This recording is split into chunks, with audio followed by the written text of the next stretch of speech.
مدحوينها جمهورية فدرالك الصومالية قدوميها قولها شعبك وسير كحجينك وسارة دقاشان دقا ودهان قولها وسير هذا هل كان فرديا رئيس وزاره هوري جمهورية فدرالك الصومالية تلياشا عيدا مضى هل كان فرديا كوا الصوماليات يكوا أمي صومبا سفير هذا بيش عالمك هل كان لا فرديا حلدبان هذا لبدا قولة جمهورية فدرالك الصومالية أقاسمها جودة وسارة دقاشان دقا تلياشي هوري عيدا مضى حوق دلك الصوماليات وأيضا هنتي مانت هل كان لا فرديا تليها كلية تركسوم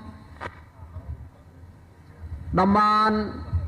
سراكيشا أبندولياشي هوري عيدا كحوق دلك الصوماليات وأيضا هل كان لا فرديا ضمان سراياشا سراكيشا سراكيل حقينك ألف ليدا يدب ليدا ميديها ورنتي أيضا هل كان لا فرديا gudahaan marti sharafta qiimaha badan xafladan ka soo qayb gashay assalaamu calaykum waraxmatullaahi wabarakaatuh dhammaan hadal laguma soo koobi karo runtii hilma hadal kuma jiro taliya xigeenka ciidanka booliiska Soomaaliyeed iyo taliya xigeenka ciidanka xoogga dalka Soomaaliyeed walaalkay Janaraal Cabbaas Amiin Cali oo runtii aad iyo aad igu qiimo weyn mar kale assalaamu calaykum waraxmatullaahi wabarakaatuh salaan kadib mudana madaxweyne mudayaal marooyin waxa sharaf weyn inoo ah maantay inaad nagala soo qayb gashaan sanad guuradii 62 ee ka soo wareegatay aasaaskii ciidanka xoogga dalka Soomaaliyeed oo runtii aan ognahay ummadda Soomaaliyeed qiimaha iyo miisaanka ay ugu fadhiso ognahayna labadii sano aan soo dhaafnay in aan la xusin sabab la xiriira cudurka faafaha daran ee coronavirus awgiis maanta ayay inoo suurta gashay waxa mahad iska leh Allah subhanahu wa ta'ala oo ay tahay 12 Abriil 2022 in ay noo suurta gasho inaan isugu nimaado sanad guurada 62 ee ka soo wareegtay aasaaskii ciidanka xoogga dalka Soomaaliyeed aad iyo aad ayaan runtii idinkaga mahad celinaynaa waqtigiina qiimaha badan iyo ka soo qaybgalkiina oo runtii aan dhihi karno waxay noo tahay dhiirigelin waxay noo tahay muxuu ahaa ii sheegay in aan horu dhaqaajino howlihii adkaaya aan ku jirnay mudana madaxweyne intaa markaa intaa uga gudbo haddii aan ku laabto dhismaha ciidanka xoogga dalka Soomaaliyeed runtii wuxuu soo maray marxalado kala duwan maalinba meel ayuu joogay maantay runtii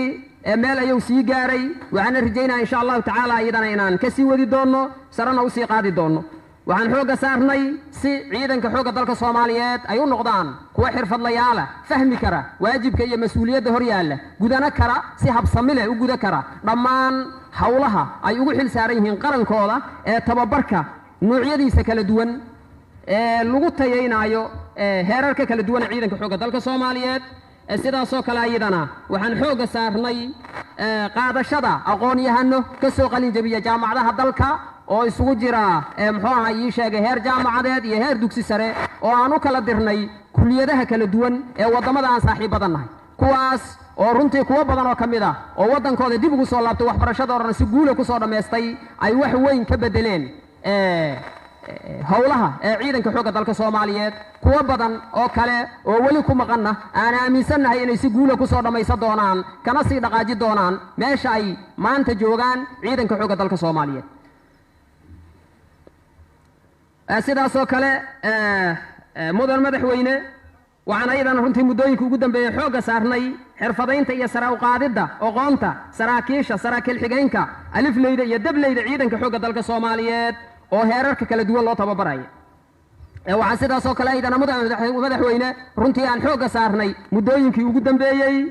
waxaan ognahay marka laga hadlayo ciidamada muhiim waxa ugu weyn waa taakulaynta sidaas awgeed waxaan runtii xooga saarnay arrimaha taakulaynta ciidanka xoogga dalka Soomaaliyeed hadday noqon lahayd saadka hadday noqon lahayd sancada hadday noqon lahayd gaadiidka hadday noqon lahayd caafimaadka dhammaan meelahaas iyo meelaha kale ayaan runtii xooga saarnay waxaad la socotaan runtii asigana in muddaaba ciidanka xoogga dalka Soomaaliyeed oo ku socda reform isugu jira nuucyo kala duwan hadday noqon laheeday dadkiisa iyo hadday noqon laheeday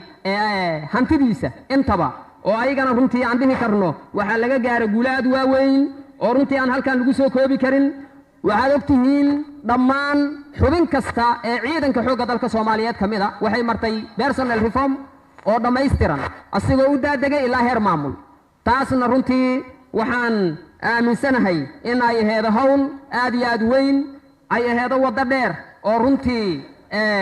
safarkeeda uu dhib badnay laakiin ku soo dhammaatay si farxad iyo guula welina socota oo qaybaha ka dhiman insha allahu tacaala aan dhammaystiri doono haddii ilaahay yidhaahdo waxaad ogtihiin ciidanka xoogga dalka Soomaaliyeed maantay si systematic ah ayuu ku qaataa dhammaan xuquuqaadkiisa waxaan uga mahad celinayaa dhammaan howlahaas ayaga ah in allaalay inta nagala qayb qaadatay oo xafiisyada kala duwan ah gaar ahaan waxaan uga mahad celinayaa runtii oo ayagana garab weyn ugu siiyey muxuu ahaa ii sheegay madaxweynaha jamhuuriyadda federaalka Soomaaliya iyo guud ahaan madaxda kala duwan ee qaranka waxaa halkaan iiga muuqda wasiirka maaliyadda runtii oo la'aantii aanay noo qabsoomi lahayn hawsha ayada ah oo aan leeyahay aad iyo aad u mahadsan tahay iyo dhammaan shaqaalihii runtii arrintaas ka shaqaynayay oo aan aaminsannahay inay qayb weyn ka yihiin ee guulaha laga gaaro arrimaha reformka mudane madaxweyne sidaasoo kale intaa kaliya kuma eko waxaan ognahay inaan la dagaalamayno urura argagixiso oo caalami ah oo aan ognahay inay yihiin dhiig miirato ee daadinaya dhiigga ummadda Soomaaliyeed maalin walbana ku howlan dhagarta iyo khiyaanada ay ku samaynayaan ummadeenna iyo qarankeenna sidaas awgeed maadaaman ay been ku sheegayaan arrimaha diinta islaamka mar walbana ay adeegsanayaan waxaan xoogga saarnaa arrimaha wacyigelinta oo aan ugu talagalnay dhammaan ciidanka xoogga dalka Soomaaliyeed iyo bulshooyinka intooda kaleba inta aan gaarsii karno ayadana runtii meelo fiican ayaan ka soo gaarnay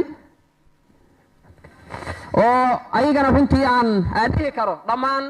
idaacadda qaranka iyo idaacadda ciidamada qalabka sida iyo dhammaan meediyaha kale runtii oo arrintaas ayagana siyaabo gaargaara ee noogala shaqay jiro aan leenahay aad iyo aad u mahadsan tihiin welina aan u baahannahay runtii gacantooda in ay gudbiyaan si looga qabto nimankaa dhiig miiratada ah qarankeenna iyo ummadeenna mudanayaal iyo marwooyin dhammaan waxqabadka kor ku xusan ee la xiriira muxuu ahaa ii sheege xuska iyo xiriirka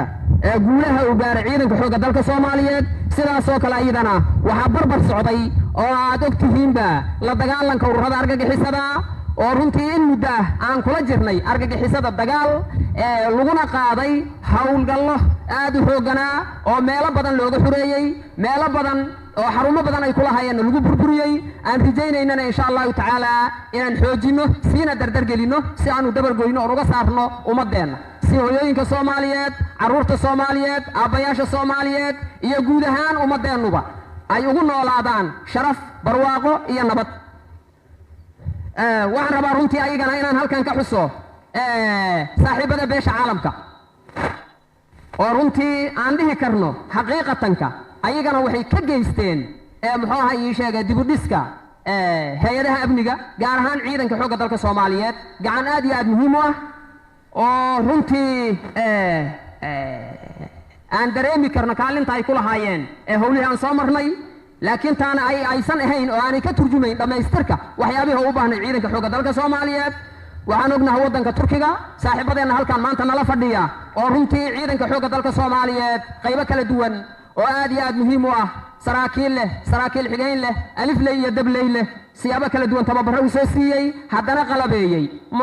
agabkii ciidanku u baahnaa sidaasoo kale ayagana waxaad la socotaan saaxiibada Maraykanka oo ayagana runtii sidaasoo kale ayagana ciidanka xoogga dalka Soomaaliyeed gaar ahaan ciidanka danab ayagana runtii kaalin aad iyo aad muhiima ka geystay tababarkiisa qalabayntiisa iyo gacan goyntiisaba intaasba nagala qayb qaata runtii EUda oo runtii ayagana aan leenahay aad iyo aad u mahadsan tihiin ayagana runtii howlo badan nagala qayb qaatay waqti dhow inkastoo ay muxuu ahaa ii sheegay ay bilaabeen howlahaas laakiin haddana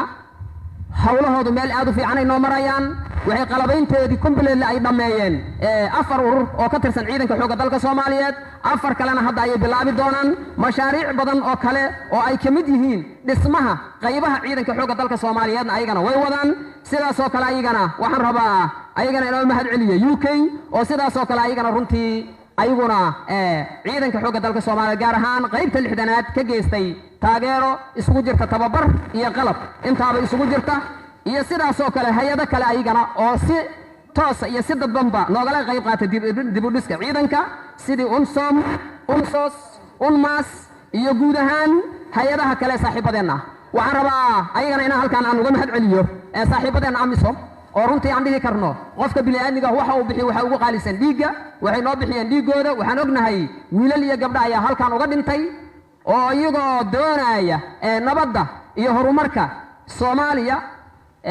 raadinayana in qaran Soomaaliyeed mar kale uu cagiisa ku istaago aad iyo aad ayaguna u mahadsan yihiin runtii wali waxaan hor yaalla saaxiibadeenna inaan iska kaashano hawla aad iyo aad weyn oo ay ugu horeyso la dagaalanka argagixisada waxaan ognahay amisom hadda inay u gudubtay isbuuc ka hor in la ansixiyay admis oo ay transition noqotay una baahannahay runtii saaxiibadeenna qaaliga si ay u xaqiijiyaan wixii ay halkan u yimideen taariikhdana ay u gasho wixii ay halkan ka qabteen oo aanay u gelin baalmadow waqtiga u haray in ay runtii xoogga nala saaraan dabargoynta nimanka arxanlaawayaasha ah ee dhiigga ummadeenna miiranaya waxaan rabaa runtii inaan ayagana halkaan aan uga jeediyo tacsi guud ahaan ciidanka xoogga dalka Soomaaliyeed saraakiil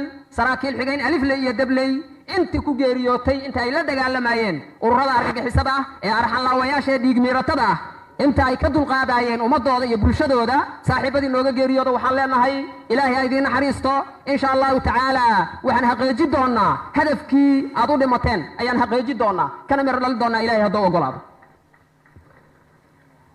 waxaan rabaa sidaasoo kale inaan uga faa'iidaysto fursaddan dhammaan ciidanka xoogga dalka Soomaaliyeed